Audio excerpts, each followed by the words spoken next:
大家好，我是阿光。為什麼麵館裡面的清湯麵這麼好吃呢？其實做法也非常的簡單。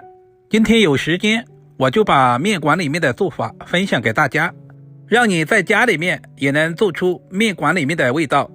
如果平常你也喜歡吃清湯麵，今天就跟着視頻一起來了解一下具體是怎樣做的吧。首先我們準備一小把乾麵條。乾麵條有兩種，有一種是圓形的，有一種是扁形的。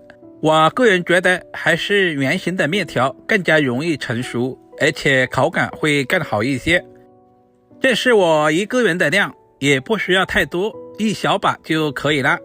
接下來我們再簡單的準備一些配菜。準備一小把清洗乾淨的香蔥，我們把香蔥切成稍微短一點的蔥花。做清湯麵，蔥花我們也要稍微的多準備一些，全部切成視頻中這樣就差不多了。全部切好以後，放在提前準備好的小碗中備用。接着再準備一個大一點的湯碗，往碗中加入大半勺的食鹽，然後加入少量的雞精，接着加入一大勺的生抽或者是美其鲜醬油，然後我們再加入一小勺的豬油。豬油是清湯麵的靈魂所在，豬油也不需要太多，小半勺就可以了。接下來加入切好的蔥花，然後再加入小半勺的蝦皮增加鮮味。喜歡吃辣椒的，我們再加入小半勺的辣椒粉增加辣味，最後加入少量的胡椒粉增加香味。接着我們準備一口鍋，往鍋裡面加入適量的清水，清水的量我們也要稍微的多準備一些。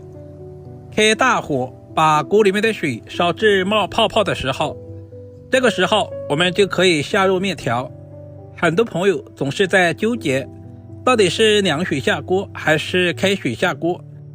其實煮麵條既不是涼水下鍋，也不是開水下鍋，就像視頻中這樣，水的溫度大約在90度左右，就把麵條下在鍋中。如果是涼水下鍋，麵條很容易粘連在一起；如果是開水下鍋，那樣煮出來的麵條不筋道。接着我們用筷子稍微的翻動一下，使麵條受热更均匀。這裡還有兩個作用，我們這樣攪拌的時候可以防止麵條粘鍋，同時也可以防止麵條粘連在一起。這也是麵館不外傳的小技巧。煮麵條的時候，我們全程不能開大火，開中小火就可以了。但是一定要保證鍋裡面的水一直在沸騰，這樣煮出來的麵條才更加的筋道。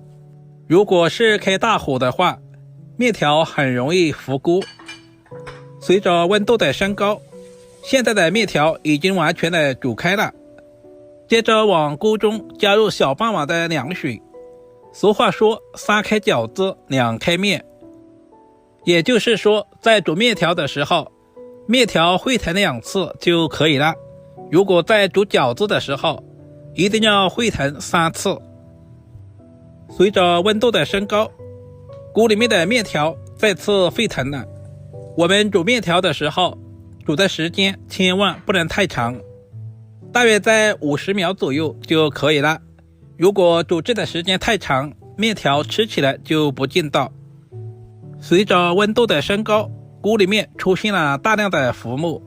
接着我們準備一把小勺子，把裡面的一些浮沫全部撈乾淨，有多少我們就撈多少，直到完全撈乾淨為止。接下來我們就準備2勺麵湯，放在準備好的大碗中。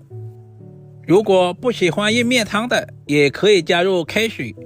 我個人覺得還是麵湯煮出來的麵才更有靈魂。麵湯我們也要稍微的多加一些。接下來我們就把準備好的小白菜也放在鍋中，稍微的燙一下。這裡我們燙制的時間千萬不能太長，大約在10秒左右就差不多了。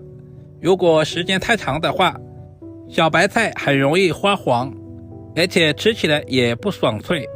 把麵條煮製成視頻中這樣就可以出鍋了。一道營養又美味的清湯麵就這樣做好了，是不是非常的簡單？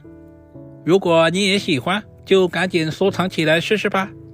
這樣煮出來的清湯麵裡面加了小白菜和蝦皮，營養也十分的全面。接着把剩下的蔥花也加在裡面，這樣煮出來的麵條 Q 彈入味，湯鮮味美。就算你平常不喜歡吃麵條，也能夠吃上一大碗。如果今天的視頻對您有一點點幫助，就麻煩點讚、收藏、留言並轉發出去。點我頭像還可以看到更多家常菜製作視頻。好了，今天的視頻就簡單的分享到這裡了，我們下個視頻再見吧。